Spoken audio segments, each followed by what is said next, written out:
வாழ்க வளத்துடன் உலகெங்கும் இருக்கும் நமது யூடியூப் குடும்பத்தினருக்கு டாக்டர் டிவைன் தினேஷன் அன்பான வணக்கங்கள். சரிங்க, மே மாத பலன், அதாவது நம்மளுடைய தமிழ் புத்தாண்டு ஆரம்பித்து அடுத்த மாதம் மே மாத பலன் பார்க்க போகிறோம். சித்திரை வைகாசி 2 மாதமும் வருது இதில். ஓகே, சூப்பரான மாதம். ஏன்னா மே ஃபஸ்ட்டே எப்படின்னா தொழிலாளர்கள் தினம். முதல்ல எல்லாருமே தொழிலாளர்கள் தான். ஹவுஸ் ஒய்ஃபாக இருந்தால் கூட வீட்டில் அவங்களுக்கு தான் வேலை ஜாஸ்தி. அதனால் எல்லாருக்கும் ஃபஸ்ட்டு தொழிலாளர் தினம் வாழ்த்துக்கள் 1. 2வது கள்ளழகர் ஆற்றில் எழுந்தருள்றது பெருமாள், அவருக்கான நல்ல விசேஷ நாள் மே 1. மே 30, 31 நம்ம தமிழ் கடவுள் முருகனுடைய வைகாசி விசாகம், சரியான பவர்ஃபுல் டே, பீக்கு பவர். முருகர்லாம் அந்த டைமில் அவர் பிறந்ததே என்னென்னா விசாக நட்சத்திரம், பீக்கு பவரில் இருப்பார். ஸோ இந்த மாதம் ஆரம்பிக்கிறதுலேருந்து முடிகிற வரைக்கும் பயங்கரமான ஃபெஸ்டிவல் தான், புனிதமான மாதம். சரி, இந்த புனிதமான மாதத்தில் நமக்கு எப்படி இருக்குது, நம்மளுடைய ரெகுலரான லைஃப் எப்படி இருக்குது, எந்தெந்த விஷயம்லாம் நம்மளுக்கு சாதகமாக இருக்குது, அதில் ஜெயிக்கலாம், எந்தெந்த விஷயத்துலலாம் நான் கொஞ்சம் உஷாராக இருக்கணும், அதை பார்ப்போம். இதில் எந்தெந்த தெய்வத்தை வழிபடணும், என்னென்ன பரிகாரங்கள் இல்லை என்னென்ன வழிமுறைகள்லாம் நான் பண்ணேன்னா எனக்கு இந்த மாதம் சூப்பராக இருக்கும்ன்றதை ஒவ்வொன்றா பார்த்து வருவோம். வாங்க. விருச்சக ராசி, விருச்சக லக்னம் எப்படி இருக்குது? சூப்பராக இருக்குது டைம் இப்போதைக்கு. சரிங்களா, இன்னும் ஜூனுக்கு அப்புறம் தான் ரொம்ப நல்லாயிருக்கும். ஏன்னா குரு பகவான் உங்களை பார்ப்பார்.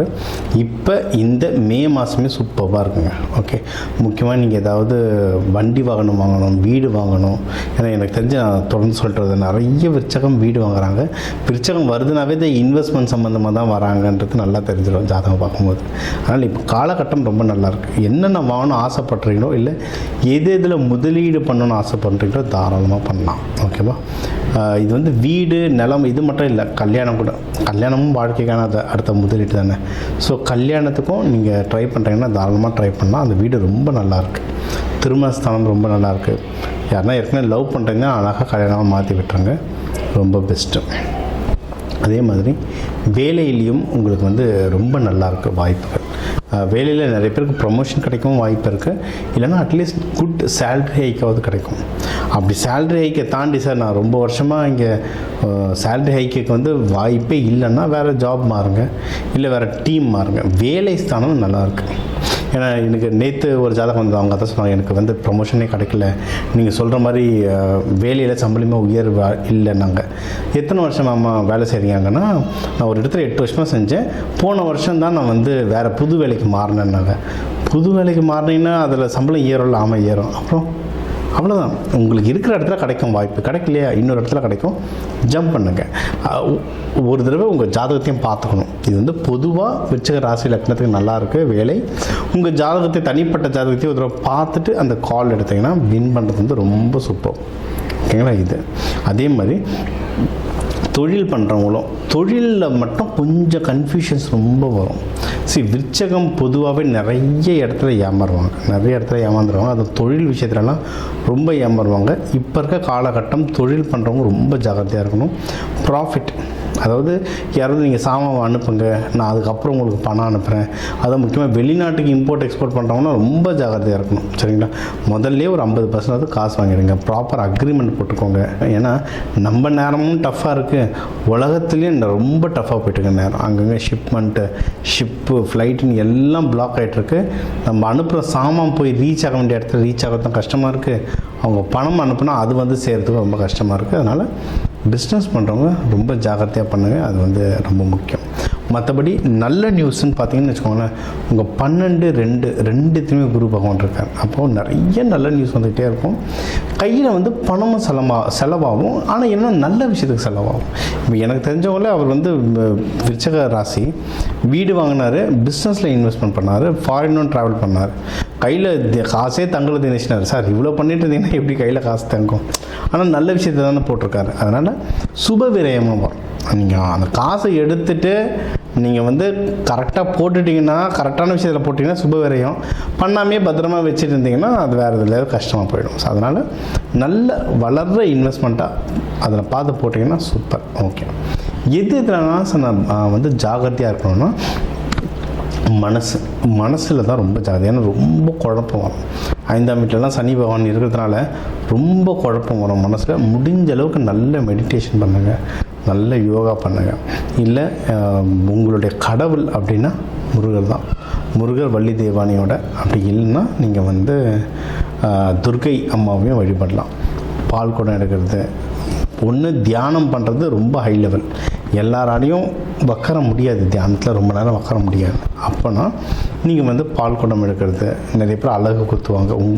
உங்கள் வயசுக்கும் உங்கள் உடலுக்கும் எது ஏற்றதோ அந்த மாதிரியான ஆக்டிவிட்டீஸ் பண்ணுறாங்க. அப்படி எதுவுமே இல்லைன்னா பரவாயில்ல, இது பண்ண ஆரம்பிச்சிருங்க, பிரதர்ஷனம் பண்ண ஆரம்பிச்சிருங்க. கோவில் வந்து ஒரு 3 சுற்றுக்கு பதில் 10 சுற்று, தினமும் 10 சுற்றுன்னு சுற்றுங்க. அந்த மாதிரி பிரதட்சணம் பண்ணுங்க. ஆக்டிவிட்டி பண்ண பண்ண பண்ண உடலும் மனசும் ஒன்றிணையும். இணையே நீங்கள் வந்து வாழ்க்கையில் ஒரு நல்லா முன்னேறிங்க. சரிங்களா? இதுக்கு தெய்வ வழிபாடு அப்படின்னு நீங்கள் பார்த்தீங்கன்னா முருகர், துர்க்கை, செவ்வாய்க்கிழமை செவ்வாய் ஹோரையில் வழிபாடு பண்ணுறது நல்லது. நீங்கள் வந்து கோவில்களுக்கு நல்லெண்ணெய் வாங்கி தந்தால் நல்லது. அதாவது இது வந்து நீர் ராசி, ஆனால் செவ்வாய் வீடு. ஸோ நீங்கள் வந்து நீர் கலந்த நெருப்பின எண்ணெய்ன்னு சொல்லலாம். ஸோ நீங்கள் வந்து முடிஞ்ச அளவுக்கு நல்லெண்ணெய் நீங்கள் வாங்கி கொடுக்க உங்கள் பேர்லேயும் உங்கள் குடும்பத்தின் பேர்லேயும் கோவில்களில் விளக்கு எரிய உங்கள் வாழ்க்கையும் அதே மாதிரி சுடர் விட்டு நல்லபடியாக எரியும். ஸோ இப்போ வந்து உங்கள் ராசிக்கு வந்து முக்கியமான தகவல் எல்லாமே பார்த்தோம். என்னென்ன ஓவராலாக எப்படி இருக்கும், பணம் எப்படி வரும், கடன் வாங்கலாமா வாங்கக்கூடாதா, வேலையில் முன்னேற்றம் எப்படி இருக்கும், தொழில் முன்னேற்றம் எப்படி இருக்கும், யாருக்கு கல்யாணம் நடக்கும் நடக்காது, என்ன பண்ணால் கல்யாணம் நடக்கும், மகப்பேறு பற்றி, உடல்நிலை, இந்த கோர்ட்டு கேஸு, சண்டை சச்சரவு, எல்லாம் ஒரு வாழ்க்கையில் வர முக்கியமான பிரச்சனைகள், முக்கியமான விஷயங்கள் எல்லாத்தையும் பார்த்துட்டோம். இப்போ நம்ம உலகத்தில் பார்த்திங்கன்னா ஒரு 12 கோடி தமிழர்களாவது இருப்பாங்க. ஒரு ராசி ஒரு கோடின்னு எடுத்தாலும் அவ்வளோ பேருக்கும் நம்ம வந்து பொது பலன் சொல்லியிருக்கோம். கைரேகை மாதிரி ஒவ்வொருத்தருக்கும் அவங்களுடைய சார்ட், ஜோதிடம் வந்து அவங்களுக்கு மாறும். சரிங்களா? இப்போ நம்ம பொது பலன் சொல்லியிருக்கோம். இதில் உங்களுக்கு எது மேட்ச் ஆகுதோ, இல்லைன்னா உங்களுக்கு வந்து வீட்டில் ஒரு முக்கியமான விஷயம், சார் கல்யாணம் நடக்க போகுது, இல்லை இப்போ நிறைய பேர் இந்த ஐவிக்கு வருவாங்க. ஐவி டெஸ்டிங்க்கு நாங்கள் எப்போ டாக்டரை பார்க்கலாம், எந்த நேரத்தில் பண்ணிக்கிட்டால் நல்லதுன்ட்டு அந்த மருத்துவ ஜோதிடம் பார்க்க வருவாங்க. இந்த மாதிரி முக்கியமான விஷயங்கள் ஏதோ இருக்குது, வீடு வாங்க போகிறேன், டிராக்டர் வாங்க போகிறேன், அந்த மாதிரி முக்கியமான விஷயம் இருக்கலாம், என் நம்பர் இருக்குது, கன்சல்ட்டிங் எடுத்துக்கோங்க, அதை வந்து கிளியராக பார்த்து சொல்லலாம்.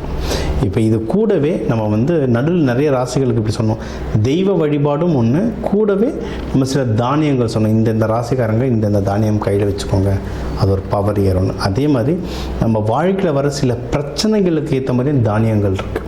சரி, 100கணக்கான தானியங்கள் இருக்குங்க. நம்ம வீட்டில் இருக்க சமையல் அறையில் இருக்கிற தானியத்தை எடுத்து ஒழுங்காக யூஸ் பண்ணாலே வாழ்க்கையில் நிறைய பிரச்சனை நம்மளுக்கு சால்வ் ஆகும். சரிங்களா? பண்ண மாட்டோம், அவ்வளோதான் ஒன்று. இப்போ சனி பயிற்சிக்கெலாம் நீங்கள் வந்து நல்லெண்ணெய் தேய்ச்சி குளிக்கிறது அவ்வளோ இப்போ நல்லெண்ணெய் தேய்ச்சி குளிக்கிறதுனா ஏதாவது கோவிலுக்கு பஸ் ஏறி போகணுமா, யாருக்காவது ஹோமத்துக்கு காசு கொடுக்கணுமா? இல்லை, வீட்டில் நல்லெண்ணெய் எப்படியும் இருக்கும், எல்லா தமிழர்கள் வீட்லேயும் எப்படியும் நல்லெண்ணெய் இருக்கும். அது தேய்ச்சி குளிக்கிறதுல என்ன ஆக போகுது?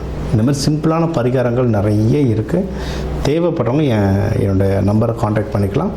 ஜோதிடம், வாஸ்து, நியூமராலஜி, மலர் மருத்துவம், இது சம்மந்தமாக எந்த கேள்விகள் இருந்தாலும் தாராளமாக கேட்கலாம். உங்கள் எல்லாருக்குமே இந்த மே மாதம் அந்த மீனாட்சி சுந்தரேஸ்வரர் அருளால் எல்லாமே நல்லபடியாக நடக்க டாக்டர் டிவைன் தினேஷன் அன்பான வணக்கங்கள். வாழ்க வளத்துடன்.